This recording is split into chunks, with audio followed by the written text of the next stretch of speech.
This video is for entertainment purpose only, so please don't take it seriously. मेरे मन को भाया, मैं कुत्ता काट के खाया। पार्ट 1 में पी हुई दवा का असर बस खत्म ही होने वाला था कितनी देर में।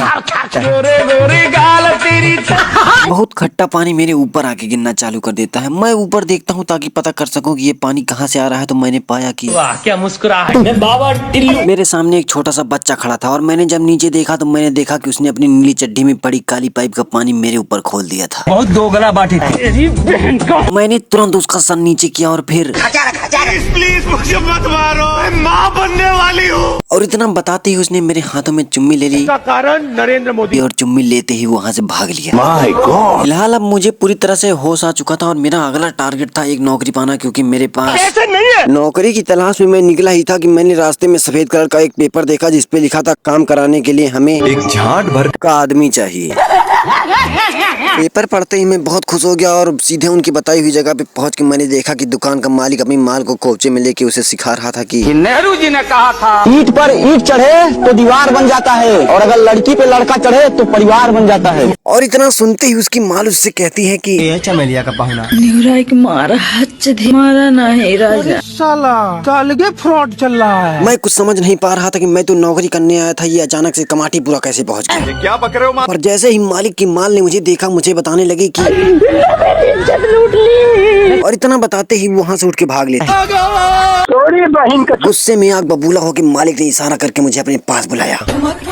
मैं ठुमक ठुमक के मालिक के पास पहुँच गया और बोला नमस्कार दोस्तों। और उसने तुरंत मेरा कॉलर पकड़ लिया और मुझे बोला कि एक डांड पे रैप्टा मारा ना सड़क पे हकता फिरेगा। और जो बंदूक अपनी माल के नहीं लगा पाया था वो निकाल के मेरी कनपटी पे लगा दिया। मेरी कुछ समझे में नहीं आ रहा था ये साला हो क्या रहा है। तो उसने मुझसे पूछा कि आपकी तारीफ बाबूराव गणपतराव। फिर मैंने बताया कि मैं नौकरी करने आया हूँ। इतना सुनते ही उन्होंने कहा यहाँ ईमानदारी चलता बाबू। और मेरी ईमानदारी चेक करने के लिए अपनी दुकान के कुछ पर्चे निकाल के मुझे दिए और इशारा करके मुझे बताया कि जाके मेरी दुकान के प्रचार कर। भरी जवानी में अब ये सैनिक अपने सर पे कफन बांध लेता है और ये नौकरी करने के लिए तैयार हो जाता है। मैंने तुरंत अपनी बुलेट पे अपना पुराना शीशा लगाया ताकि मैं समय समय पे मुंह देख सकूं और अपना एक बाजा बांध के मैं पूरी तरह से तैयार हो चुका था काम पे जाने के लिए।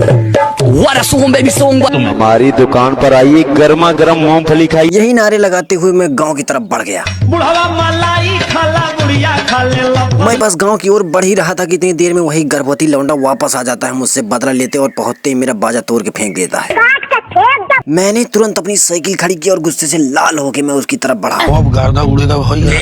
मैंने शेर की तरह झपट्टा तो मारा, लेकिन वो ससुर बंदूक लेके आया था तो मेरी भी थोड़ी सी गांड फटकी और वो मुझे धमकी देने लगा कि भी कदम आगे बढ़ाया तो इंस्टाग्राम से डिलीट कर दूंगा। और फिर मुझे एक लात मार के खंदक में धक्का दे देता और मेरी प्रचार गाड़ी से एक पर्चा निकाल के मेरी दुकान के बारे में पढ़ लेता और उसकी तरफ चला जाता है। दरवाजा फाड़ के कुछ इस तरह से आया था कि मालिक की भी गांड फट जाती है और पहुंचते मालिक की पिटाई करना चालू कर देता है और फिर दुकान का सारा सामान खोद खाद के फेंक देता है। मेरा मालिक सड़क पे पड़ी टट्टी की तरफ फैला हुआ था कि मैं उतनी देर में खंदक से निकल के दुकान पे पहुंच जाता हूँ और पहुंचते मालिक के पास जाके बोलता हूँ कि लेकिन वो ससुरा लात मार के मुझे नौकरी से निकाल देता है और इस तरह मेरी दूसरी नौकरी भी मेरे हाथ से चली जाती है। तो लहंगा उठा दे रिमोट से।